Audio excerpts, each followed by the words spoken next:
bersama saya dan Hai. Romawi akan menguasai seluruh dunia.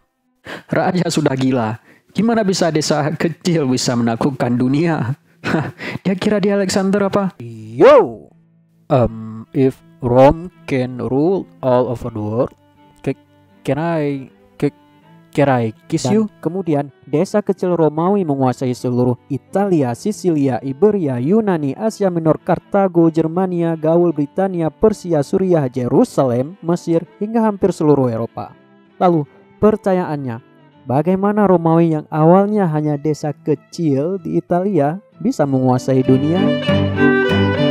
Romawi adalah desa kecil yang berdiri di Italia pada tahun 800 sebelum Masehi dekat Sungai Tiber. Semenjak berdiri, Romawi terbagi ke dalam 3 era. Era kerajaan, era republik, dan era imperium. Romawi, seperti banyak kerajaan kuno pada eranya, adalah kerajaan penakluk yang hebat. Saking hebatnya, pada masa puncak kejayaannya di tahun 117 Masehi, ia menguasai daerah-daerah di 3 benua dengan luas wilayah 5 juta kilometer persegi dan menjadi rumah bagi 50 juta penduduk dan membuatnya menjadi salah satu kerajaan terbesar sepanjang sejarah umat manusia. Lalu, bagaimana Romawi menguasai dunia pada masanya? Maksudnya, kenapa sih harus Romawi dan kenapa tidak rivalnya Kartago atau Persia? Jawaban pertama atas pertanyaan kenapa dan bagaimana Romawi menguasai dunia adalah kemegahan militer. Romawi punya legion militer yang sangat organisir dan disiplin yang tinggi dengan taktik perang yang brilian. Tetapi taktik perang brilian dan tentara yang tangguh serta terorganisir tidak serta-merta membuat mereka menang perang. Mereka juga pernah beberapa kali kalah dengan rival mereka. Salah satu kekalahan perang paling bersejarah adalah kalah dari Kartago di bawah Jenderal Hannibal Barca pada pertempuran Cannae. Hannibal unggul taktik yang jenius dan meluluh lantakkan tentara Roma dalam sekejap. Lalu, kalau bukan karena ketangguhan tentara dan taktik perang yang brilian, apa sih yang membuat militer Romawi begitu hebat hingga bisa mengalahkan kerajaan rival dan memperluas kerajaannya? Itu adalah karena jumlah legiun tentara yang sangat banyak. Lalu, bagaimana mereka bisa punya tentara yang banyak saat kerajaan lain tidak bisa? Jawabannya ada pada Roman citizenship atau status kewarganegaraan Romawi. Berbeda dengan status kewarganegaraan banyak kerajaan-kerajaan kuno yang hanya bisa diperoleh kalau dua orang tuanya lahir di suatu wilayah yang sama, tetapi di Romawi berbeda 180 derajat.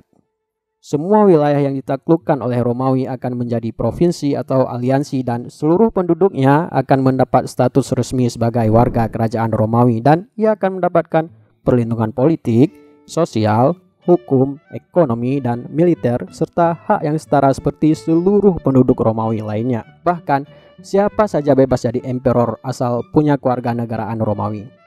Para penduduk laki-laki di seluruh penjuru kerajaan kemudian diwajibkan melayani imperium dan diberi pelatihan militer yang intens dan mesti datang apabila dipanggil untuk berperang. Status kewarganegaraan Romawi yang unik ini membuat banyak penduduk loyal terhadap kerajaan dan fanatisme The Glory of Rome atau Roman Pride semakin kuat hampir di seluruh wilayah taklukan Romawi, sehingga semakin banyak wilayah taklukan maka semakin banyak warga Romawi dan berarti semakin banyak tentara yang loyal dan seterusnya. Jumlah tentara yang banyak dengan fanatisme The Glory of Rome adalah kunci utama kemegahan militer Romawi. Pada eranya, tak ada satu kerajaan pun yang sanggup menandingi jumlah tentara Romawi yang mencapai 700.000 tentara yang siap mati untuk imperium. Tentu saja, jumlah tentara yang loyal yang banyak dan taktik militer brilian adalah kunci terpenting kemegahan militer Romawi kuno. But sire, I have a beautiful, lovely girlfriend at home. Hey, dude, look at me. She's not worth your time. Girls are temporary, but the glory of Rome is forever. For the glory of Rome. Namun, alasan Romawi bisa menguasai dunia tidak hanya pada militer dan status kewarganegaraan yang unik, tetapi juga pada stabilitas politik dan ekonomi serta arsitektur penunjang kegiatan ekonomi yang brilian. Augustus adalah jawaban terpenting untuk poin terakhir ini.